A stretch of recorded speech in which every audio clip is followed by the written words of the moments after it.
ನಿಲ್ಸಿದ್ರೆ ತಾನೇ ಟ್ರಾಫಿಕ್ ಆಗೋದು. ಹೌದು. ಇಂಥದ್ದನ್ನೆಲ್ಲ ಮಾಡಿ ಇವ್ರಿಗೊಂದು ಜಾಗ ಕೊಡಿಸಿ. ಈಗ ಮೆಟ್ರೋ ಸ್ಟೇಷನ್ಗಳಲ್ಲೆಲ್ಲ ಇದೆಯಲ್ಲ, ಆ ರೀತಿ ಒಂದು ವ್ಯವಸ್ಥೆ ಮಾಡಿಕೊಟ್ಬಿಟ್ರೆ ಜನಕ್ಕೂ ಅನುಕೂಲ ಆಗುತ್ತೆ. ಅನೌನ್ಸ್ ಮಾಡಬೇಕು, 3 ಟೈಮ್ ಅನೌನ್ಸ್ ಮಾಡಬೇಕು. ಅನೌನ್ಸ್ ಮಾಡಾದ್ಮೇಲೆ 5 ನಿಮಿಷ ಟೈಮ್ ಕೊಡಬೇಕು. ಅವನು ಆಗಲೂ ಬಂದಿಲ್ಲ ಅಂದರೆ ಎತ್ತಬೇಕು.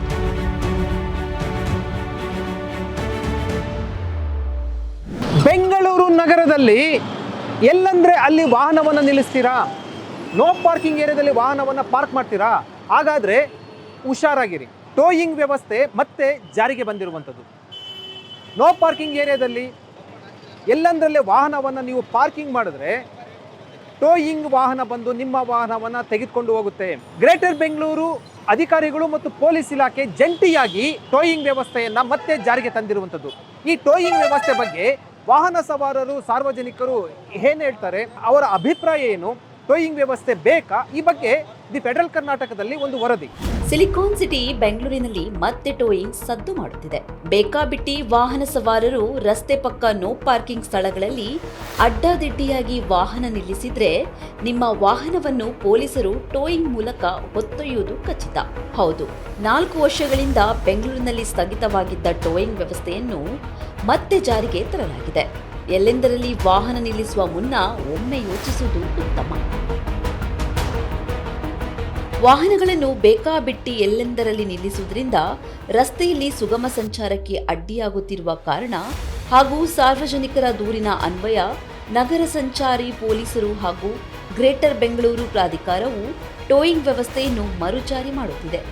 ಸಂಚಾರ ದಟ್ಟಣೆ ತಡೆಯಲು ಟೋಯಿಂಗ್ ಅಗತ್ಯವಾದರೂ ವಾಹನ ಸವಾರರು ಮತ್ತೆ ಅಸಮಾಧಾನ ಹೊರಹಾಕಿದ್ದಾರೆ.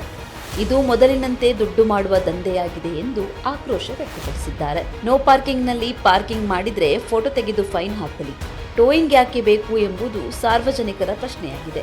ನಗರದಲ್ಲಿ ಸರಿಯಾದ ಪಾರ್ಕಿಂಗ್ ವ್ಯವಸ್ಥೆ ಇಲ್ಲ. ರಸ್ತೆ ಪಕ್ಕ ತಳ್ಳುವ ಗಾಡಿಗಳು ನಿಂತಿರುತ್ತವೆ. ಅದನ್ನು ಮೊದಲು ಸರಿಪಡಿಸಿ ನಂತರ ಬೇಕಿದ್ದರೆ ಟೋಯಿಂಗ್ ಜಾರಿಗೆ ತರಲಿ ಎಂದು ಆಗ್ರಹಿಸಿದ್ದಾರೆ.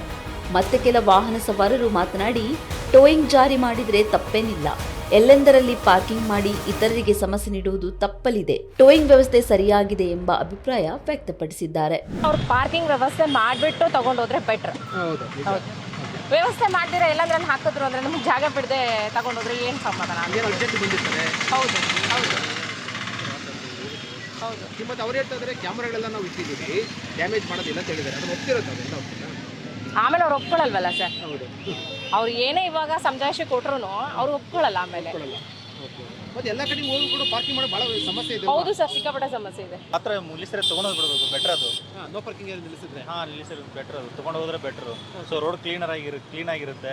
ಸೊ ಬೇಗ ಪಾಸ್ ಆಗ್ಬೋದು ನಾವು ಕೂಡ. ಸೊ ಟೋಯಿಂಗ್ ಮತ್ತೆ ಜಾರಿಗೆ ತಂದಿರೋದು ಸರಿ ಅಂತೀರಾ? ಬೆಸ್ಟ್ ಅದು. ಯಾರು ಒಂದು ಕಡೆ ಒಂದು ಸೈಡ್ ಪಾರ್ಕಿಂಗ್ ಮಾಡಲೇಬೇಕು. ಜನಗಳಿಗೆ ವ್ಯವಸ್ಥೆ ಇಲ್ಲ. ಇಲ್ಲಿ ಎಲ್ಲಿದೆ ಜಾಗ ನಿಲ್ಸಕ್ಕೆ? ಎಲ್ಲಿ ಜಾಗನೇ ಇಲ್ಲ. ಅನುಕೂಲ ಮಾಡಿಕೊಡ್ಬೇಕು ಗೌರ್ಮೆಂಟ್ನವರು. ಆಮೇಲೆ ಟೋಯಿಂಗ್ ಮಾಡ್ಲಿ ಅಂತೀರಾ? ಅಲ್ಲಲ್ಲ, ಒಂದು ಸೈಡ್ ಇರಲೇಬೇಕು ಸರ್. ಯಾವಾಗಲೂ ಟೋಯಿಂಗ್ ಮಾಡಬಾರ್ದು. ಅವರು ಹಗಲು ದರೋಡ ಮಾಡೋದಕ್ಕೆ ಟೋಯಿಂಗ್ ಮಾಡ್ತಾರೆ ಅಷ್ಟೇ, ಇದೇನಿಲ್ಲ. ಇದೆಲ್ಲ ತಿನ್ನೋದಕ್ಕೆ ನಾಯಕರು ಅಷ್ಟೇ. ತಪ್ಪು ಸರ್ ಅದು. ಪಾರ್ಕಿಂಗ್ ವ್ಯವಸ್ಥೆ ಮಾಡಬೇಕು ನೀಟಾಗಿ. ನೋಡಿ, ಎಲ್ಲೂ ಇಲ್ಲ ಪಾರ್ಕಿಂಗ್, ಆ ಕಡೆ ಇಲ್ಲ ಪಾರ್ಕಿಂಗ್ ಮಾಡಬೇಕು. ಪಾರ್ಕಿಂಗ್ ವ್ಯವಸ್ಥೆ ಮಾಡಿಬಿಟ್ಟು ಅನ್ನೆಸರಿ ಎಲ್ಲಿ ಟ್ರಾಫಿಕ್ ಜಾಮ್ ಆಗುತ್ತೋ ಅಲ್ಲಿ ಮಾಡಬೇಕು ಟೋಯಿಂಗ್ ಏನು ಬೇಕಾಗಿಲ್ಲ. ಈಗ ತುಂಬ ಕಷ್ಟ ಆಗುತ್ತೆ ನಮ್ಮಂಥರ ಟೂ ವೀಲರು ಗಾಡಿ ಪಾರ್ಕ್ ಮಾಡ್ಸೋಕ್ಕೆ. ನಾವೇ ಸೇಫರ್ ಪ್ಲೇಸಲ್ಲೇ ನಿಲ್ಸ್ತೀವಿ, ಹಾಗಾಗಿ ಟೋಯಿಂಗ್ ಅವಶ್ಯಕತೆ ಇದೆ. ಈ ಸರ್ಕಾರ ಕೇಳ್ತಾರೆ ಸರ್, ಅಂದರೆ ಈಗ ಒಳ್ಳೆ ಪಾರ್ಕಿಂಗ್ ವ್ಯವಸ್ಥೆ ಮಾಡಿ ನಂತರ ಮಾಡಿ ಅಂತ ಹೇಳ್ತೀರಾ? ಅದು ಮಾಡಬೇಕು, ಇಲ್ಲ ಅಂತ ಹೇಳಿಲ್ಲ, ಬಟ್ ಟೋಯಿಂಗ್ ಒಟ್ಟಲ್ಲಿ ಅವಶ್ಯಕತೆ ಬೇಕಿಲ್ಲ. ಜನಕ್ಕೆ ಹಿಂಸೆ ಒಳ್ಳೇದೇ. ಯಾಕಂದರೆ ಎಲ್ಲ ಕಡೆನೂ ಸಿಕ್ಕಾಪಟ್ಟೆ ಇದು ಮಾಡ್ತಾ ಇದ್ದಾರೆ. ಎಲ್ಲಂದ್ರೆ ಅಲ್ಲಿ ಗಾಡಿಗಳು ನಿಲ್ಲಿಸಿ ತುಂಬ ತೊಂದರೆ ಮಾಡ್ತಾ ಇದ್ದಾರೆ ಪಬ್ಲಿಕ್ಗೆ.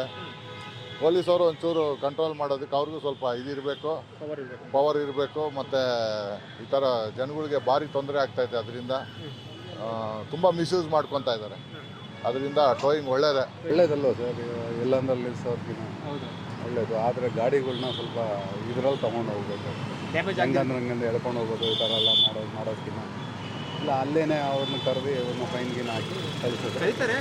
ಐ ಥಿಂಕ್ ನೋಡಿ, ಇದು ಫ್ಲೆಕ್ಸಿಬಲ್ ಅಡ್ಮಿನಿಸ್ಟ್ರೇಷನ್. ಐ ಥಿಂಕ್ ಒಂದು ದಿವಸ ಆಡ್ ಡೇಟ್ ಮಾಡಿಬಿಟ್ರೂ ಒಂದು ಜನತೆಗೆ ಒಂದು ತಲೆಗೆ ಹೋಗುತ್ತೆ.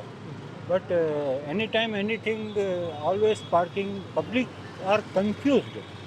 ಎಷ್ಟು ಕನ್ಫ್ಯೂಸ್ ಆಗಿದ್ದಾರೆ ಅಂದರೆ ಈ ಕಡೆಯಿಂದ ಹೋಗ್ಲಾ ಇಲ್ಲ ಆ ಕಡೆಯಿಂದ ಹೋಗ್ಲಾ, ಆ ಕಡೆಯಿಂದ ಸಂಧಿ ಬರುತ್ತೆ. ಇದು ಭಾಳ ಕನ್ಫ್ಯೂಸ್ ಆಗುತ್ತೆ ಇದು throughout Karnataka, I think even including Bangalore city. So ಇದು ಬಂದುಬಿಟ್ಟು administration of present government must take care. Sir ಇದು ಒಂದು ದಂಧೆ, ಇದು ಬೇರೆ ಇನ್ನೇನು ಇಲ್ಲ.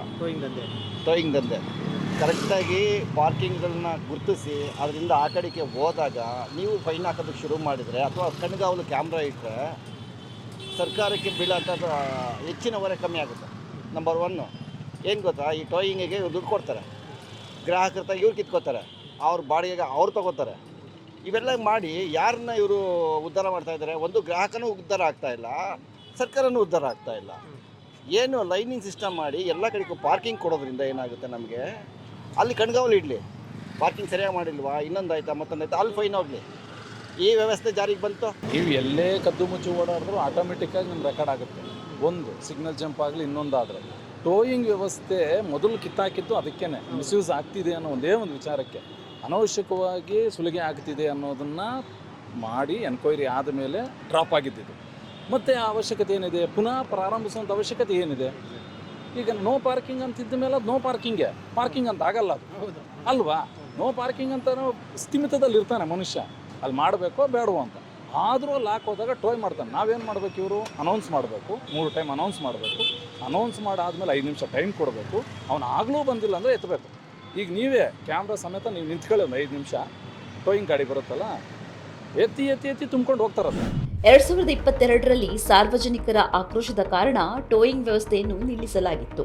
ಏಪ್ರಿಲ್ 5ರಿಂದ ಹೊಸ ನಿಯಮಗಳೊಂದಿಗೆ ಮತ್ತೆ ಮರುಜಾರಿಯಾಗಿದೆ. ಗ್ರೇಟರ್ ಬೆಂಗಳೂರು ಪ್ರಾಧಿಕಾರ ಹಾಗೂ ಸಂಚಾರ ಪೊಲೀಸರು ಜಂಟಿಯಾಗಿ ಟೋಯಿಂಗ್ ವ್ಯವಸ್ಥೆ ಜಾರಿಗೆ ತಂದಿದ್ದಾರೆ. ಟೋಯಿಂಗ್ ವಾಹನಗಳಿಗೆ ಕ್ಯಾಮೆರಾಗಳನ್ನು ಹಾಕಿ ಎಲ್ಲವೂ ದಾಖಲಾಗುವ ರೀತಿಯಲ್ಲಿ ವ್ಯವಸ್ಥೆ ಮಾಡಲಾಗಿದೆ. ಅಲ್ಲದೆ ಪ್ರತ್ಯೇಕ ಆ್ಯಪ್ ಕೂಡ ಇರಲಿದೆ. ಒಟ್ಟಾರೆ ಈ ಹಿಂದೆ ಸಾರ್ವಜನಿಕರ ಕೆಂಗಣ್ಣಿಗೆ ಗುರಿಯಾಗಿ ಸ್ಥಗಿತವಾಗಿದ್ದ ಟೋಯಿಂಗ್ ಮತ್ತೆ ಬರುತ್ತಿದ್ದು, ಇನ್ನಾದರೂ ಸಮರ್ಪಕವಾಗಿ ನಡೆಯಲಿದೆಯೇ ಅಥವಾ ದಂಧೆ ರೂಪ ಪಡೆಯಲಿದೆಯೋ ಕಾಲವೇ ನಿರ್ಧರಿಸಲಿದೆ. ಇದು ಟೋಯಿಂಗ್ ಬಗ್ಗೆ ಸಾರ್ವಜನಿಕರು ಮತ್ತು ವಾಹನ ಸವಾರರ ಅಭಿಪ್ರಾಯ ಆಗಿರುವಂಥದ್ದು. ಟೋಯಿಂಗ್ ಬಗ್ಗೆ ಪರ ಮತ್ತು ವಿರೋಧ ಎರಡೂ ಕೂಡ ಅಭಿಪ್ರಾಯವನ್ನು ವ್ಯಕ್ತಪಡಿಸಿರುವಂಥದ್ದು. ಆದರೆ ಟೋಯಿಂಗ್ ವ್ಯವಸ್ಥೆಗೆ ಮುನ್ನ ಪಾರ್ಕಿಂಗ್ ವ್ಯವಸ್ಥೆ ಸಂಬಂಧಪಟ್ಟಂತೆ ಸರಿಯಾಗಿ ಮಾಡಿ ಅನ್ನುವಂತಹ ಅಭಿಪ್ರಾಯವನ್ನು ವ್ಯಕ್ತಪಡಿಸಿರುವಂಥದ್ದು. ಅದರ ಜೊತೆಗೆ ಟೋಯಿಂಗ್ ಹೆಸರಲ್ಲಿ ದುಡ್ಡು ಸುಲಿಯುವಂತಹ ಕೆಲಸ ಆಗಬಾರ್ದು ಅಂತ ಸಾರ್ವಜನಿಕರು ತಮ್ಮ ಒಂದು ಅಸಮಾಧಾನವನ್ನು ವ್ಯಕ್ತಪಡಿಸಿರುವಂಥದ್ದು.